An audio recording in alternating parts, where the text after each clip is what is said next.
የኢትዮ ኤርትራና የትግራይ ጉዳይ ሌላው ጥረት ይዞ መጥቷል። የዓለምን ትኩረት የሳበው የሀገራቱ ጉዳይ ወዳልተጠበቀ አቅጣጫ እያመራ ይገኛል። በዚህ ጉዳይ ፖለቲካው እጅግ እየጦዘ የሚገኝ ሲሆን የዓለም ሀገራትም ጉዳዩን በስፋት እየዘገቡት ይገኛሉ። በታዋቂው ጋዜጣ ላይ የወጣው ኢትዮጵያንና ኤርትራን በተመለከተ የተጋራው ጽሑፍ ምንድነው የሚለውን በስፋት እናስደምጣቸዋለን። የኢትዮጵያ ፌዴራል መንግስት የሶማሌ ክልልን የተፈጥሮ ሀብት እየበዘበዘ ነው የሚል ወቀሳ ቀርቦበታል።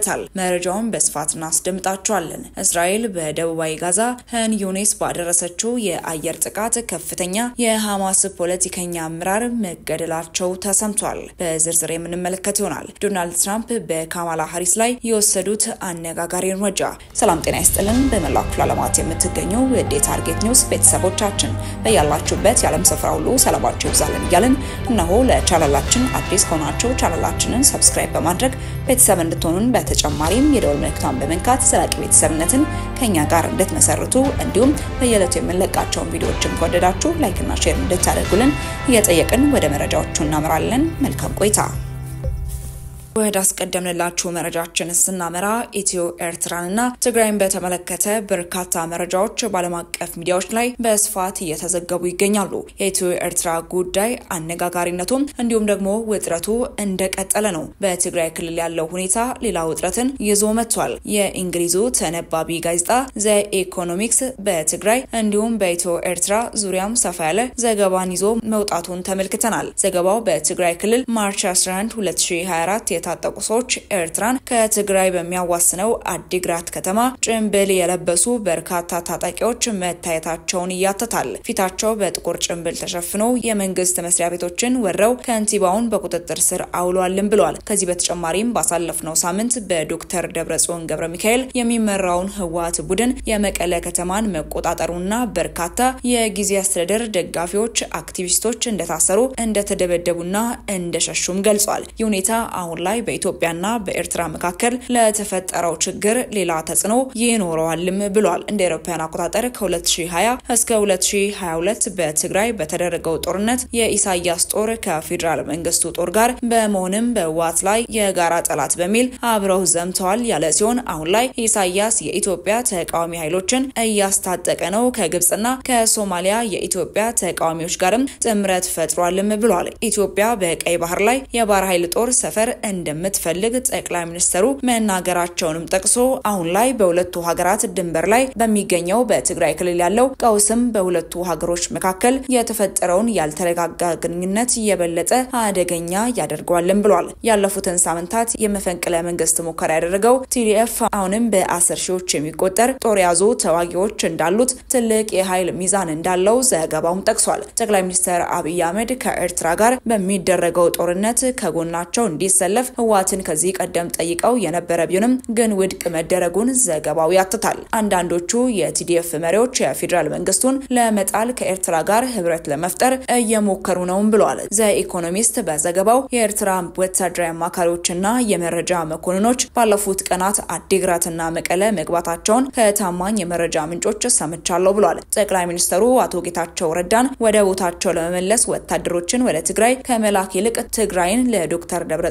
ቡድን የሰጠም ይመስላልም ይላል። ባሳለፍነው ሳምንት ታንኮች፣ ሎሪዎችና ቡልዶዘሮን ጨምሮ ትልልቅ ወታደራዊ ኮንቮዮች በአፋር በኩል ወደ ትግራይ ምስራቃዊ ቦታ ሲጓዙ እንደነበር ዘገባው ጠቅሷል። እነዚህ መሳሪያዎች ከኤርትራ ድንበር አቅራቢያና ከኤርትራ የአሰብ ወደብ በስተምዕራብ 70 ኪሎ ሜትር ርቀት ላይ ወደምትገኘው ወደ ቡሬ አቅንተዋልም ብሏል። ኢትዮጵያ በወደቡ ላይ ጥቃት ለመሰንዘር እንዳቀደች ኢሳያስ ለውጭ አጋሮቻቸው ሲናገሩ እንደነበርም ተገልጿል።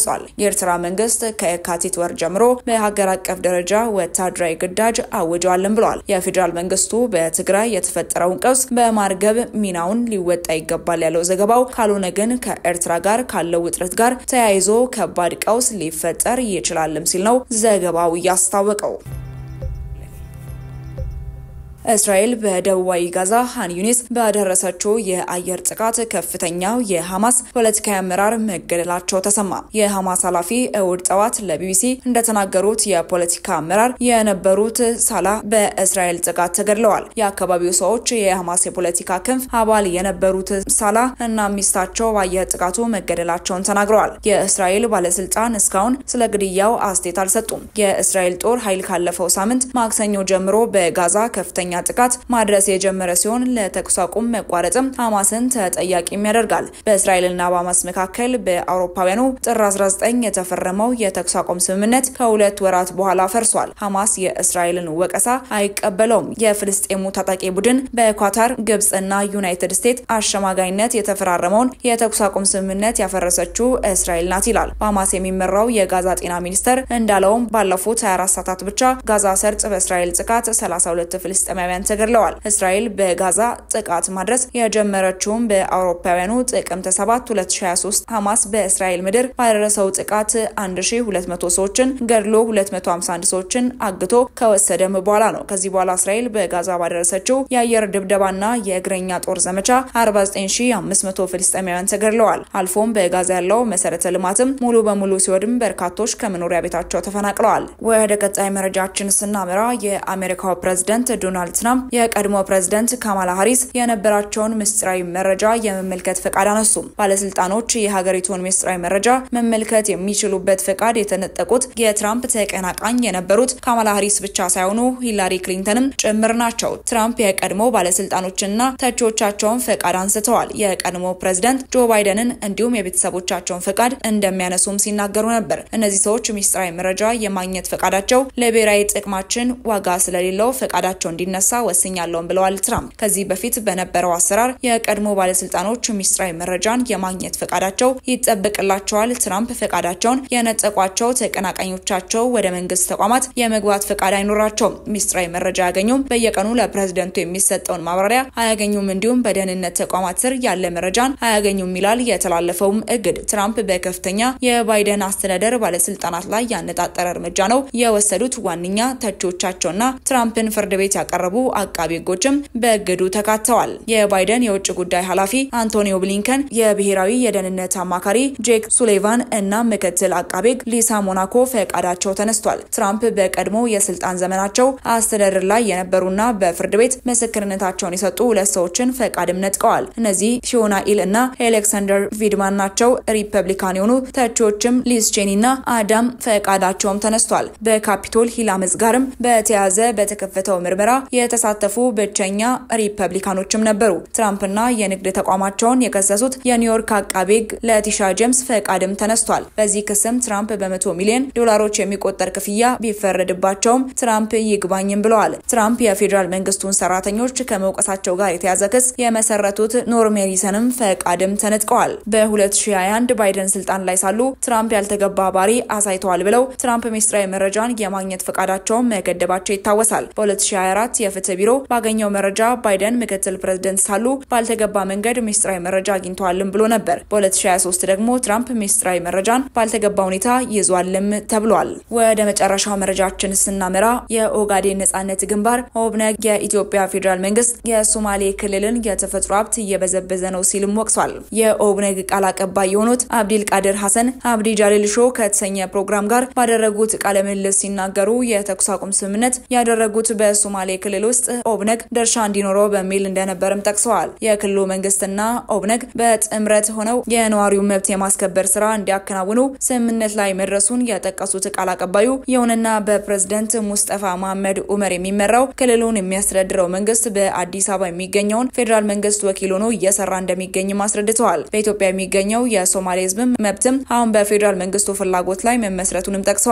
አዳኒ ሂርሞጌ መግለጫቸውን በመቀጠል እኛ ጠመንጃችንን የጣልነው መብታችንን ከክልሉ መንግስት ጋር ሆነን እናስከብራለን በሚል አላማ ነበር። ባደረግነው ስምምነት በኢትዮጵያ እጅም እንወድቃለን የሚል አልነበረም። አሁን ግን ባልጠበቅነው ሁኔታ ስምምነቱ ተጥሷልም ብለዋል። ከጅምሩ ትጥቅ በመፍታታቸው አሁን ጸጸት ይሰማቸዋል የሚል ጥያቄ የቀረበላቸው ቃል አቀባዩ የሰላም ስምምነቱ ካልተከበረ መልሰው ትጥቃቸውን እንደሚያነሱ የሚገልጽ መልስም ሰጥተዋል። ንግግራቸውን ሲቀጥሉ ባለፉት 6 ዓመታት በክልሉ ውስጥ ሰላም ከመስፈን ውጪ ምንም አይነት እውነተኛ ፖለቲካዊ፣ ማህበራዊና ኢኮኖሚያዊ ልማት አልተደረገም ያሉት ቃል አቀባዩ የሶማሌ ክልል ፕሬዝዳንት የሚመሩት አስተዳደር አመጣለው የሚባለውን እድገት አስተባብለዋል። ቃል አቀባዩ ጨምረው በቅርቡ በክልሉ መንግስትና በቻይናው ፖልጂሴል መካከል የኦጋዴን አካባቢ ያለውን የነዳጅ ክምችት ለማውጣት በሚል የተደረገው ንግግር ተቃውመዋል። ንግግሩ ከፌደራል መንግስቱ በመጣ ትዕዛዝ መካሄዱን አስረድተው በጉዳዩ ላይ ኦብነግም መምከር እንደሚገባውም አሳስበዋል። ወደ ተመልካቾቻችን ለሰዓቱ የነበሩ መረጃዎቻችን ኒውስ ነበር። አብራችሁን ስለነበራችሁ እጅግ አድርገን እናመሰግናለን። በቀጣይ መረጃችን እስክንገናኝ ድረስ ቸር ቆዩልን።